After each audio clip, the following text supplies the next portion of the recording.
नमस्कार। चंडीगढ़ अमर उजाला से मैं वीना तिवारी। हीट वेव ने परेशान करके रखा हुआ है, बड़े हो, बुजुर्ग हो या छोटे बच्चे। लेकिन अगर बात होगी छोटे बच्चों की तो उनकी देखभाल और एहतियात बेहद ज़रूरी हो जाती है, क्योंकि एक तो उनकी इम्यूनिटी पावर बेहद कमज़ोर होती है और फिर वो अपनी परेशानी साझा भी नहीं कर पाते। तो बच्चों में हीट वेव की अगर शिकायत हो तो कैसे बचाव करें, क्या लक्षण है और क्या चीज़ें बेहद ज़रूरी है जो माता-पिता को ध्यान देना चाहिए, इन चीज़ों पे आज हम बात करेंगे। और इस पर बात करने के लिए आज हमारे साथ हैं जीएमएचएस 16 यानी government multi speciality hospital Chandigarh के मेडिकल सुपरिटेंडेंट डॉक्टर सद्भावना पंडित जी। वो हमें बताएंगी कि बच्चों की देखभाल कैसे करें, क्योंकि वो एक बाल रोग विशेषज्ञ भी है। तो आइए हम जानते हैं इनसे हीट वेव से जुड़ी जानकारी बच्चों के सेहत को ध्यान में रखते हुए। स्वागत है मैम आपका। मैम, सबसे पहले तो आप ये बताइए कि हीट वेव बच्चों को किस तरह से प्रभावित करता है। इसमें नवजात बच्चे भी हो सकते हैं या फिर थोड़े बड़े बच्चे भी? जी धन्यवाद वीना जी। आपने बहुत ही इस वक्त का जो काफ़ी इम्पोर्टेंट मुद्दा है वो आपने हाईलाइट किया है। बच्चों में ख़ास तौर से, क्योंकि बच्चे बहुत कोमल होते हैं और बच्चों में जो भी बीमारी होती है उसका लक्षण थोड़ा बढ़ चढ़ के आता है। और जैसे आपने कि ये बात शुरू में भी बोली कि वो बोल नहीं पाते, बड़े बच्चे हों या छोटे बच्चे हों, तो दोनों में बराबर की ही लक्षण आते हैं। पर छोटे बच्चों में जो 6 महीने से या साल से छोटे बच्चे हैं वो थोड़े से, बिकॉज़ उनकी बॉडी सरफेस एरिया और वो सारी चीज़ें जो होती हैं वो ज़्यादा होता है, तो उसमें जो उसकी सिवेरिटी होगी, जो भी होगी वो थोड़ी बढ़ के आएगी। तो जो छोटे बच्चे हैं, सबसे ज़्यादा जो माँ की गोद में बच्चे हैं, उनका ध्यान किस तरह से रखा जा सकता है कि एक तो मेन तो इसकी जो लक्षण आते हैं, ज़्यादा धूप, जो तीखी धूप होती है वो 12 से 4 के वक्त के अंदर तो तीखी धूप होती है। तो उससे बचने के लिए एक तो ये है कि छाते का प्रयोग किया जाए, कपड़े पूरे पहने जाएं जिससे सिर भी कवर्ड हो। और ये ना कि छोटे बच्चों के, ऑलमोस्ट सारी एज के बच्चों के लिए मैं कहूँगी ये चीज़ें वैलिड हैं। तो सिर कवर किया जाए और कैप डाली जाए। सनस्क्रीन्स का थोड़ा है, बट मैं इसको बहुत ज़्यादा रिकमेंड नहीं करती। मैं ये कहती हूँ बचाव करना ही सही है। और पानी का कंजम्पशन, क्योंकि ज़्यादातर क्या होता है जब धूप लगती है, तीखी धूप लगती है, तो एक तो त्वचा जलती है और उस त्वचा जलने से उसमें जो पानी की जो इवेपोरेशन है, पानी कम होना शुरू हो जाता है और उससे बच्चा और भी ढीला पड़ता जाता है। तो वो लेता भी कम है, पीता भी कम है और सुस्त पड़ता जाता है, बिकॉज ऑफ दी वो जो कि हम कहते हैं कि हीट स्ट्रोक जिसको हम बोलते हैं। तो उसमें पानी का लेना बहुत इंपॉर्टेंट हो जाता है कि अपने आप बॉडी को भी हाइड्रेट रखिए और स्किन को भी हाइड्रेट रखिए। जो छोटे बच्चे होते हैं उनमें जो एक बॉडी को कूलिंग का जो मैकेनिज्म है, बिल्कुल नवजात शिशु में वो कूलिंग मैकेनिज्म जो कि ब्रेन से कंट्रोल होता है, उसकी थोड़ी क्षमता कम होती है। तो उनमें देखा जाता है कि बहुत ज़्यादा पसीना वगैरह नहीं आता, जो कि एक नेचुरल बॉडी का कूलिंग मैकेनिज्म है, जिससे बॉडी अगर तप रही है, त्वचा गर्म हो रही है, तो बॉडी कूल हो जाती है। तो छोटे बच्चों में इसलिए भी लक्षण थोड़े ज़्यादा होते हैं। रही बात बाहर और शाम का टाइम जाने की, तो बच्चों को बहुत देर बाहर खेलने भी नहीं भेजना चाहिए इस इतनी तेज़ गर्मी में। तो ये थोड़े से प्रिकॉशंस में एक जो आपकी रोज़मर्रा ज़िंदगी में थोड़ा सा मैं ये एडवाइस करूँ। जी सेकेंड पार्ट जो मैं एडवाइस करूँगी, जो छोटे बच्चे स्पेशली जो माँ का दूध स्तनपान करते हैं, उन बच्चों में जितनी ज़्यादा मात्रा में जो माएँ हैं बच्चों को दूध पिलाती रहें अपना फर्स्ट 6 मंथ ऑफ लाइफ में। और जब वो माँ पिलाती है बच्चे को दूध, तो वो खुद भी डिहाइड्रेट होती है, खुद में उसमें पानी की कमी होती है। तो माँ का भी निरंतर पानी पीना, फलों का सेवन करना, वो ज़्यादा इम्पोर्टेंट हो जाता है। जी मैम, कुछ लक्षण बताइए, क्योंकि कई बार माँ या उसके घर के सदस्य समझ नहीं पाते, बच्चा कंटिन्यू रोता रहता है।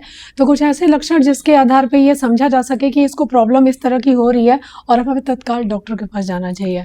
सो जो ज़्यादा, जिसको हीट स्ट्रोक या हाइपर पायरेक्सिया भी बोलते हैं, तो जिसमें बॉडी का टेम्परेचर बहुत ज़्यादा हाई हो जाता है, वो एक तो थर्मामीटर से हम तापमान से मेजर कर सकते हैं। अगर बहुत हाई टेम्परेचर हो रहा है, 40 डिग्री से ऊपर हो रहा है थर्मामीटर में, तो उसको भी हम हाइपर पायरेक्सिया कहते हैं।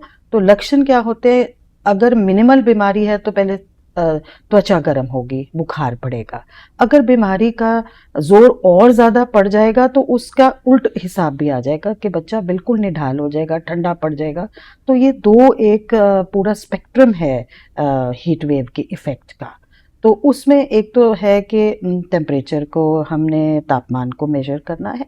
दूसरी चीज़ है स्किन से हमारे को पता लग जाता है, स्किन में गर्माइश, और उल्टे हाथ से अगर हम देखें तो स्किन में गर्माइश, स्किन का लाल होना, पानी की कमी के लक्षण जैसे होते हैं कि बच्चे की आंखें धंसने लगती हैं, बच्चे का पेशाब जो है वो कम होने लगता है, बच्चे की मुंह है जो उसका उसमें ड्राइनेस आने लगती है। ठीक है, सो ये जो कुछ कुछ लक्षण हैं, और बच्चे का बहुत ज़्यादा निढाल पड़ना, तो इतने लेवल तक हमें नहीं पहुंचना चाहिए। शुरुआत में ही जब हमें पता लग रहा है कि बच्चा बहुत ज़्यादा गर्म हो रहा है तो हमें शुरुआत में उसको घर में थोड़ी फर्स्ट एड दे के बॉडी की कूल करके, ठीक है, बॉडी कूल हम किस तरह से कर सकते हैं, ठंडे पत्ती की पानी की पट्टियाँ रख के पानी पिला के, पंखा चला के, ठीक है, तो इन चीज़ों से हम घर में पहले फर्स्ट एड करें। पर अगर बीमारी जैसे ज़्यादा बढ़ गई है तो इमीडिएटली जो नियरेस्ट हमारा जो भी स्वास्थ्य केंद्र है या अस्पताल है वहाँ तक बच्चे को ले जाया जाए। जी मैम, छोटे बच्चों को कितने देर एसी में रख सकते हैं, क्योंकि गर्मी इतना ज़्यादा है तो कई घरों में तो 24 घंटे एसी चल रही है, और अगर छोटे बच्चे हैं तो क्या उसका नुकसान भी हो सकता है? आजकल जितने एसी जो हैं उसमें ऑलरेडी टेम्परेचर कंट्रोल का मेकनिज़्म है।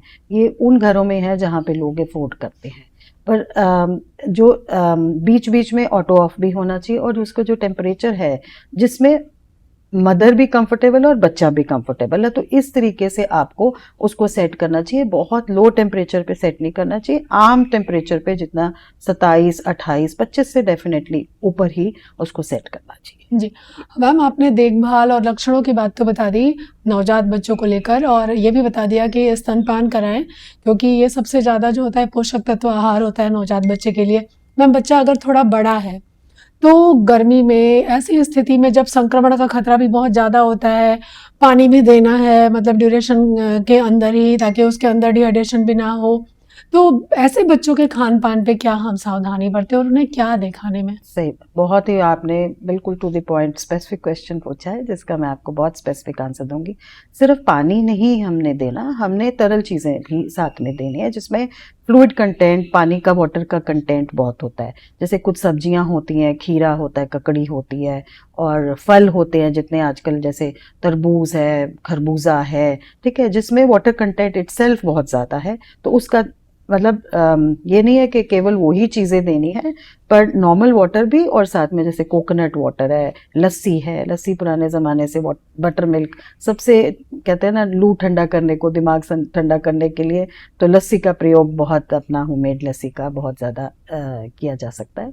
तो ये डाइट में पैटर्न, और बहुत ज़्यादा फैटी चीज़ें, सॉल्टी चीज़ें, जब हम शुगरी चीज़ें खाते हैं तो उससे और प्यास बढ़ती रहती है, ठीक है, तो वो नियंत्रण, हमें एक नियंत्रण में चीज़ों का कंजम्पशन करना है। जी, जैसा कि डॉक्टर सद्भावना ने बताया कि बच्चों की देखभाल बेहद ज़रूरी है, क्योंकि इनमें लक्षण जो होते हैं वो दिखाई देते हैं लेकिन वो बच्चा कुछ कह नहीं पाता, तो हमें गौर करना है बच्चों के लक्षणों पर भी। अगर बच्चा नवजात है तो माँ अपना दूध उसे कंटिन्यू दे, क्योंकि वही उसे रोगों से लड़ने की क्षमता देगा। और अगर बच्चा बड़ा है तो उसे ज़्यादा मात्रा में तरल पदार्थ दे, और कोशिश करें कि घर पे बनी चीज़ें ही उसे दे, क्योंकि मार्केट के जो डब्बा बंद प्रोडक्ट हैं उससे भी संक्रमण फैलने का खतरा होता है, और उसमें शुगर यानी चीनी की मात्रा और केमिकल वाले रंगों की मात्रा भी होती है जो उसकी सेहत को नुकसान पहुंचा सकती है।